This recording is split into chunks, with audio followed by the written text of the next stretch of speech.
عالمی ثالثی کی اگر ہم بات کریں، عدالت کا یہ فیصلہ ایسے وقت میں آیا ہے جب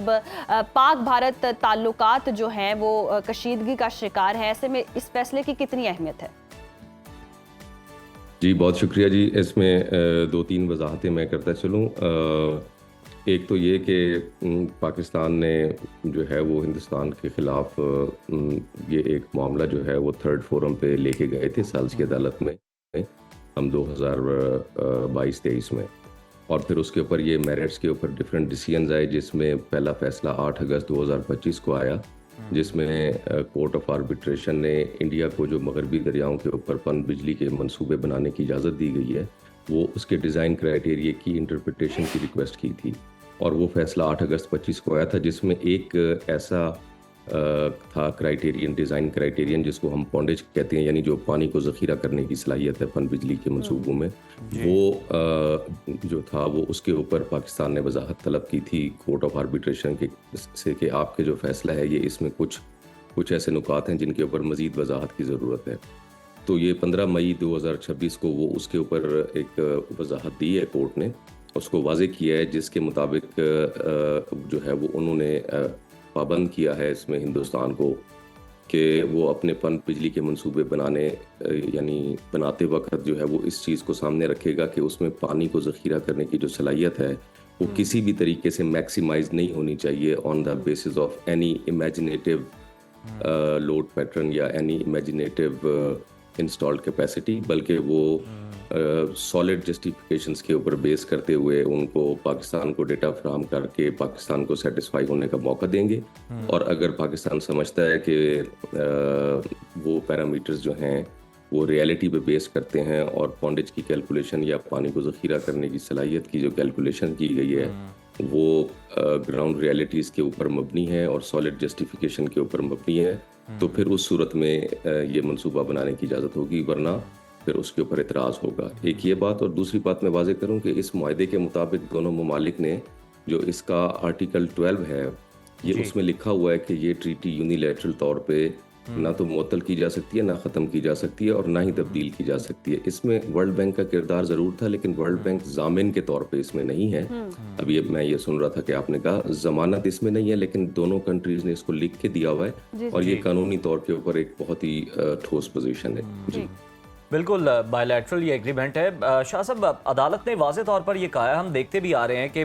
جنگ میں ہارنے کے بعد بھارت جو ہے، بلکہ اس سے پہلے بھی پانی کو ایز اے ویپن یوز کرتا آیا ہے پاکستان کے خلاف. بھارت کو کشن گنگا اور دیگر جو ہائیڈرو پاور منصوبے ہیں ان تمام کا جو تکنیکی اور آپریشنل ڈیٹا ہے پاکستان کو دینا ہوگا. ماضی میں بھارت یہ ڈیٹا آپ کیا سمجھتے ہیں کہ جو چھپاتا رہا، ذرا عام دیکھنے والے کو ہمارے سادہ الفاظ میں بھی سمجھا دیں کہ اس سے بھارت کو کیا فائدہ ہو رہا تھا اور پاکستان کو کیا نقصان ہو رہا تھا اس کا؟ دیکھیں، ہمارے پاس جو یہ انڈس سسٹم آف ریور سے پاکستان کے اندر جتنا بھی نہری رقبہ کاشت ہوتا ہے نا، وہ اس کا 80% پانی ہمارا انڈس بیسن کے اوپر انحصار ہے. اب انڈس بیسن ٹریٹی جس وقت سائن ہوئی تھی 1960 میں، تو اس وقت پاکستان نے 3 مشرقی دریاؤں کا پورا پانی جو تھا وہ فورگو کیا، اور اس میں کوئی شیئر اپنے لیے نہیں لیا یا وہ پاکستان کو نہیں ملا، اور اس کے بدلے میں پاکستان کو کہا گیا کہ آپ ویسٹرن ریورز کا پانی آپ کے لیے اویلیبل ہوگا، اور ویسٹرن ریورز کے پانی کا کچھ حصہ اٹھا کے آپ نے ایسٹرن ریورز کے اندر جو ایریاز آپ کے ہوتے ہیں کمانڈ ستلج اور خاص طور پہ راوی اور بیاس کے پانی کے اوپر جن کا انحصار تھا اس وقت، وہ پانی آپ اپنے مغربی دریاؤں سے دیں گے، اور اس کے لیے پھر ایک پورا انفراسٹرکچر پاکستان کو بنانا پڑا. تو پاکستان کے لیے تو یہ اس پانی کی بہت اہمیت ہے. پانی کی جب ہم اہمیت کی بات کرتے ہیں تو اس کا یہ مطلب ہے کہ پانی نہ صرف اپنی کوانٹٹی میں پورا ہونا چاہیے، بلکہ جس طریقے سے وہ نیچرل پیٹرن کے اندر فلو کرتا ہے وہ نیچرل پیٹرن میں بھی کسی قسم کا تعطل یا خلل نہیں آنا چاہیے. تو یہ ڈیٹا جو ہے وہ انڈس ٹریٹی کے تحت آرٹیکل 6 میں اور آرٹیکل 7 میں، اور پھر اسی طرح سے جو ہے وہ پھر اس کے ٹریٹی کے انیکشرز ہیں، وہ اس کے تحت یہ انڈیا کی اوبلیگیشن ہے کہ یہ انہوں نے پاکستان کو پرووائڈ کرنا ہے، اور اگر نہیں ملے گا تو نیچرلی پاکستان اس کے اوپر اپنے آپ کو سیٹسفائی نہیں کر سکتا. اس کی بہت اہمیت ہے. صحیح. اچھا مہر صاحب، ہم دیکھ رہے ہیں سینتاس معاہدہ عالمی بینک کے تحت قائم ہوا، جس طرح سے آپ نے بھی مینشن کیا. اس فیصلے کے بعد کیا ورلڈ بینک پر یہ بھاری ذمہ داری نہیں عائد ہوتی کہ وہ بھارت کو اس بین الاقوامی قانون پر عمل درآمد کرنے کے لیے مجبور کرے؟ نہیں، جیسے میں نے واضح کیا، دیکھیں یہ اس کے اندر نا جو چیز جیسے ہے وہ ہمیں جو ہے وہ ویسے ہی ایکسپلین کرنی پڑے گی. جی ورلڈ بینک کا جو رول تھا وہ انڈس واٹر ٹریٹی کے سائن کرنے کی حد تک تھا، یا وہ انڈس واٹر ٹریٹی جب سائن ہو گئی تو اب ورلڈ بینک کا رول ہے کہ اگر دونوں پارٹیز کے بیچ میں کسی موضوع کے اوپر کسی معاملے پہ اگر کوئی تنازع اٹھتا ہے اور جو اس میں ایگریوڈ پارٹی ہے وہ ورلڈ بینک کے پاس جا کے اپنی جو ہے وہ درخواست دیتی ہے کہ ہمارے لیے آپ اس کا ٹریٹی میں دیے گئے تھرڈ فورمز میں سے یا نیوٹرل ایکسپرٹ یا کورٹ آف آربیٹریشن کو آپ جو ہے وہ اپوائنٹ کریں، تو ورلڈ بینک کا رول وہاں سے شروع ہوتا ہے. لیکن جہاں تک آپ کی بات ہے ضمانت کی، جب آپ ایک معاہدہ کر لیتے ہیں جو کہ دونوں کنٹریز کے ہیڈز آف اسٹیٹس نے کیا ہو اور اس معاہدے کے اندر آپ دونوں اس کو سائن کر لیتے ہیں کہ یہ معاہدہ یک طرفہ طور پہ دونوں فریقین میں سے کوئی بھی ایک فریق نہ تو معطل کر سکتا ہے اور نہ ہی اس کے اندر کسی قسم کی تبدیلی کر سکتا ہے جب تک کہ باہمی رضامندی نہ ہو، تو یہ خود ایک قانونی طور پہ بہت امپورٹنٹ چیز ہے. اور جو ویپنائزیشن کی آپ نے بات کی ہے، جی بالکل، یہ اس کے اندر ابھی پچھلے سال دسمبر 2025 میں ایک یو این اسپیشل ریپرٹیٹرس کی رپورٹ آئی ہے جس کے اندر انہوں نے اس چیز کو کافی ہائی لائٹ کیا ہے کہ پانی جو ہے وہ ویپنائز نہیں ہو سکتا، یا بیسیکلی جو ہے وہ ہیومینیٹیرین گراؤنڈز کے ساتھ جو ہے وہ اس کا تعلق ہے. اور اس کے علاوہ نیچرلی پاکستان کی کچھ 240 ملین سے زیادہ کی پاپولیشن جو ہے وہ اس کا انحصار اس کے اوپر ہے، اور ایک معاہدہ ہے تو معاہدہ بیسیکلی پریڈکٹیبلٹی کو انشور کرتا ہے جس کو آپ نے سائن کیا ہوا ہے اور آپ نے اس معاہدے سے بینیفٹس لیے ہیں. آپ نے ایسٹرن ریورز کا پانی لیا ہے پورے کا پورا، وہ اب پانی پاکستان میں نہیں آتا. آپ جا کے دیکھیں اگر دریائے راوی اور ستلج کو، تو وہاں پہ ہم صرف اس حد تک پانی دے رہے ہیں مغربی دریاؤں سے جس حد تک ان دریاؤں سے نکلنے والی نہروں کی ضرورت ہے. باقی دریا تو وہاں پہ پورے کے پورے خشک پڑے ہوئے ہیں ماسیو فلڈ سیزن میں جب وہاں پہ پانی آتا ہے، تو یہ بینیفٹس لیے. اس کے علاوہ انڈیا نے ویسٹرن ریورز کے اوپر اپنے پروجیکٹس بنائے ٹریٹی کے تحت، یہ سارے بینیفٹس انڈیا نے لیے. لیکن جس سٹیج پہ اب انہوں نے اس کو ایک اسپوریس گراؤنڈ کے اوپر یہ یونیلیٹرل جو ہے وہ ابینس کا اعلان کیا، جو کہ جو ہے وہ وداؤٹ اینی لیگل بیسز ہے، تو یہ ٹریٹی کی خلاف ورزی ہے. اور یہ انٹرنیشنلی بھی جو ٹریٹیز کے لا ہیں وہ بھی جو ہے وہ اس چیز کی اجازت نہیں دیتے. اچھا شاہ صاحب، عدالت نے یہ رولنگ بھی دی ہے کہ بھارت مغربی دریاؤں سندھ، جہلم، چناب پر اپنی مرضی سے پانی کو سٹور نہیں کر سکتا. اگر بھارت اس فیصلے کو تسلیم کرنے سے انکار کر دیتا ہے، جیسے وہ عالمی عدالت میں بھی نہیں گیا اور چوری چھپے پانی کا ذخیرہ اپنا جاری رکھتا ہے، اس طرح کے منصوبے جاری رکھتا ہے، تو پاکستان کے پاس اگلا دیکھا جائے قانونی اور دفاعی آپشن کیا ہو سکتا ہے؟ دیکھیں، پاکستان کے پاس جیسے میں نے آپ کو بتایا کہ ٹریٹی اس وقت آرٹیکل 12 کے تحت فلی انفورس ہے، کسی ایک پارٹی کے یونیلیٹرل اناؤنسمنٹ سے ٹریٹی ابینس میں نہیں جاتی. تو پاکستان کے پاس جو ہمارے پاس یہ لیگل آپشنز ہیں وہ جیسے کہ آپ نے دیکھا کہ کورٹ آف آربیٹریشن کانسٹیٹیوٹڈ ہے، اور کورٹ آف آربیٹریشن نے جس وقت انڈیا نے پچھلے سال اپریل میں یہ اناؤنس کیا تھا کہ یہ ٹریٹی جو ہے ہم اس کو ابینس میں پلیس کر رہے ہیں،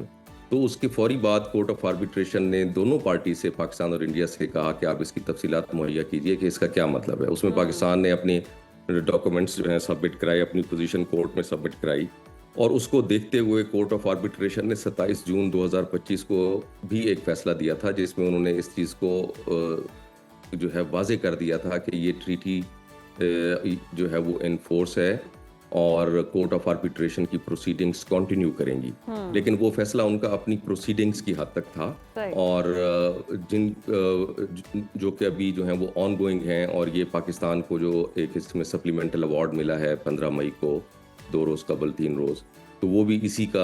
کی جو ہے وہ نشاندہی کرتا ہے کہ یہ انڈیا کی یونیلیٹرل ابیسمنٹ کی جو ہے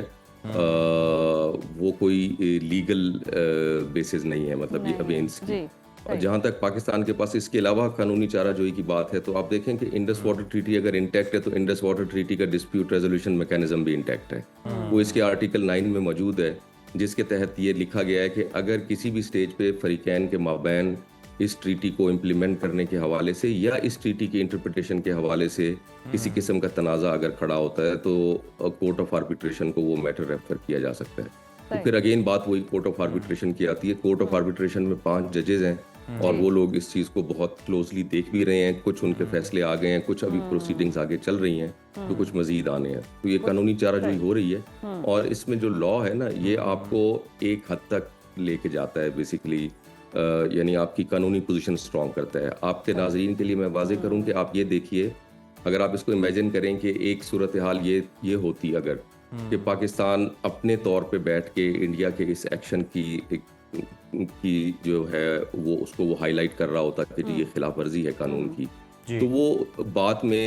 جو ہے وہ اثر کی اگر ہم دیکھیں تو وہ ایک حد تک جو ہے وہ اس بات میں اثر ہوتا کہ دو میں سے ایک پارٹی ایک بات کر رہی ہے، یہ نہ جانے کس حد تک درست ہے. لیکن اب یہ والی پوزیشن نہیں ہے. پاکستان نے اس کو رائٹ فورم کے اوپر کیونکہ ریز کیا ہوا تھا تو وہ فورم کہہ رہا ہے. اب یہ پاکستان نے تو اپنا موقف پیش کیا، اب وہ دوسری طرف کا موقف بھی انہوں نے دیکھا اور انہوں نے اس کو جو ہے وہ انصاف کے تقاضوں کے مطابق اس چیز کا تعین کیا کہ